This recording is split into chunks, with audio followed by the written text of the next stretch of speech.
Bonjour à tous. Merci d'être toujours présent et merci de suivre cette formation qui vous permet d'acquérir des compétences en bourse et qui vous permet d'investir en bourse. La semaine dernière, Roland nous a présenté quelques actions qui vous permettent de gagner des dividendes de façon passive. Ça veut dire que si vous achetez des actions à dividendes, vous allez gagner de l'argent sans forcément travailler.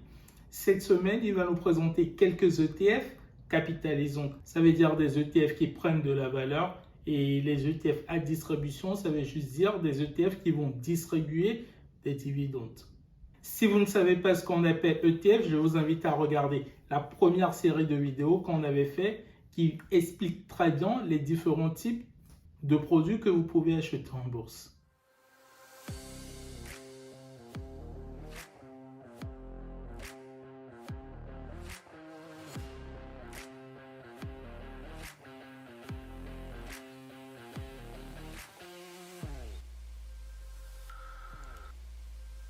Qui sont nouveaux sur la chaîne, je suis Emerson Dumachi.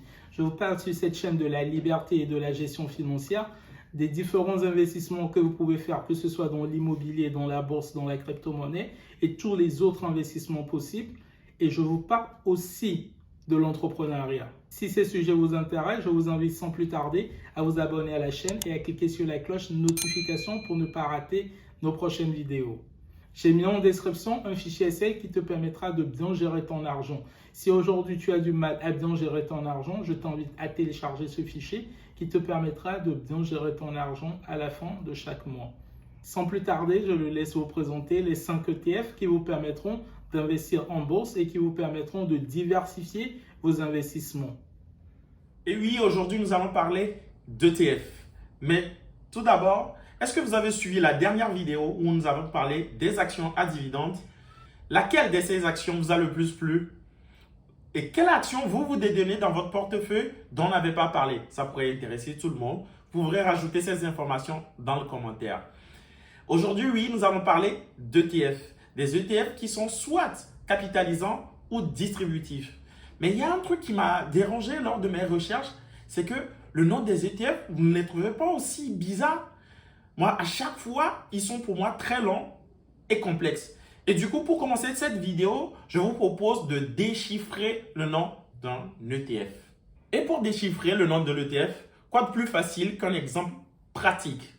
Et pour cet exemple-là, nous allons prendre l'Amundi MSCI World UCITS ETF-EUR en parenthèse C. Oui, je l'avais dit, c'était un peu compliqué. Alors, Amundi, c'est juste le nom de l'émetteur qui est plus la plupart du temps un fonds ou une banque. MSCI World, c'est l'indice répliqué. Le UCITS, c'est juste le nom européen. ETF, c'est le type de produit que vous achetez. Le EUR Europe, c'est la devise de l'échange. Et le C qui est en parenthèse, c'est si votre ETF est capitalisant. Parfois, vous aurez le D qui est distributif. Tous ces mots dans le nom de votre ETF ont un sens pratique et c'est intéressant de le savoir. Je trouvais ça très intéressant de le partager avec vous. Et là, on va passer à ces 5 ETF. Mais attention, j'ai une surprise pour vous. Je vais vous présenter 5 ETF capitalisants, mais je garde une surprise pour vous pour la fin. L'Amundi MSCI World. Alors, il s'agit, si vous détenez ces actions, vous êtes sûr d'être un tout petit peu partout, en fait, géographiquement, et un tout petit peu partout au niveau des secteurs d'activité. Cet ETF-là coûte aujourd'hui 400 €, avec des frais de gestion de 0,38%. On a plus de 1600 actions le composant, en fait. Et si vous voyez le secteur géographique, on a ces actions qui sont achetées à des entreprises qui se trouvent plus en fait aux États-Unis et au Royaume-Uni. Et au niveau des secteurs d'activité, on a en majorité le secteur technologique qui représente plus de 21% et ensuite le secteur financier qui représente plus de 15%. Donc, avec cet ETF-là, vous êtes sûr d'être un tout petit peu diversifié dans le monde et un tout petit peu diversifié au niveau des secteurs d'activité.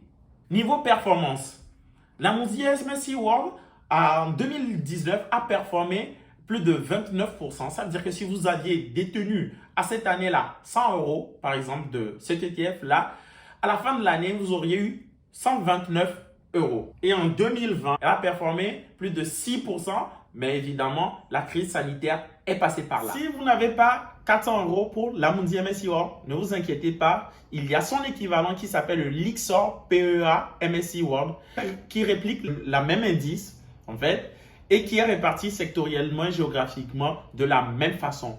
Et cette action-là coûte 24 euros, mais la différence, c'est qu'il a des frais de gestion un peu plus élevés qui sont à 0,45% du prix. Et nous allons parler du Nasdaq 100. Le Nasdaq 100, c'est l'ETF qui est composé majoritairement des plus 100 grandes entreprises technologiques au monde. Et oui, vous allez y trouver Apple, Microsoft, Google, Amazon et d'autres entreprises. L'ETF coûte aujourd'hui 34,42 euros à l'heure où nous tournons cette vidéo, qui est une réplication synthétique avec des frais de gestion de 0,23%. Au niveau secteur géographique et secteur d'activité. Secteur d'activité, comme je vous l'avais dit, elle est composée de plus de 48% d'entreprises technologie et plus de 17% des entreprises au niveau communication. Secteur géographique, elle est plus implantée aux États-Unis autour de 98% et au Royaume-Uni avec un pourcentage de 0,76%. Niveau rendement, cet ETF a performé en 2020 à hauteur de 36,13%.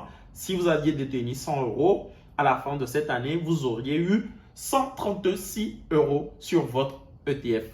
Vous allez me dire que les deux ETF dont j'ai parlé sont majoritairement aux États-Unis. Eh bien, le troisième est situé ailleurs.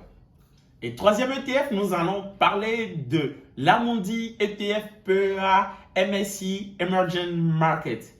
Il s'agit en fait de l'ETF qui est composé majoritairement des actions appartenant aux entreprises se trouvant dans des pays très émergents. Cet ETF aujourd'hui coûte 21,98 euros à l'heure où nous tournons la vidéo, qui est un ETF à réplication synthétique avec des frais de gestion de 0,20%. Comme je vous l'avais dit, au niveau secteur géographique, les actions de cet ETF sont majoritairement dans des pays comme la Chine, Taïwan, l'Inde, etc. C'est des pays où on n'avait pas encore touché. Et au niveau secteur d'activité, on a des services financiers à plus de 21%. On a la technologie aussi à plus de 21%. Et en fait, des services de communication à plus de 12%. Niveau rendement, en 2020, elle a performé au-delà de 7% et c'est exactement 7,93%. C'est-à-dire que si vous déteniez en 2020, en début d'année, 100 euros, à la fin d'année, ça vous fait 107,80 euros. C'est un ETF et je vais vous parler d'un ETF qui est composé des actions majoritairement dans le secteur de la santé. Il s'agit de Amundi ETF PEA MSCI Europe. Cet ETF, à l'heure où je vous parle, coûte 24,35 euros, qui a réplication synthétique avec des frais de gestion de 0,15%. Alors, et au niveau secteur d'activité, cet ETF est composé majoritairement des actions appartenant aux entreprises dans le secteur de la santé à plus de 16%, dans le secteur des services financiers à plus de 16%, dans le secteur industriel à plus de 14% et dans le secteur des biens de consommation à plus de 12%. Et au niveau géographique, on a la majorité de ces entreprises qui se trouvent au Royaume-Uni, en Suisse, ensuite en France, en Allemagne.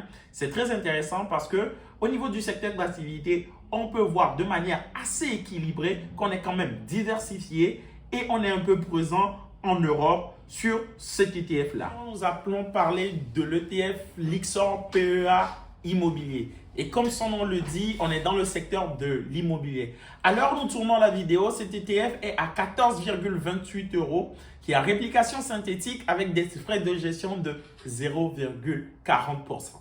Au niveau rendement, l'ETF en 2020 a performé à hauteur de 7,93%. Ça veut dire que si vous aviez 100 euros au début d'année 2020, à la fin d'année, vous auriez eu 107,93 euros.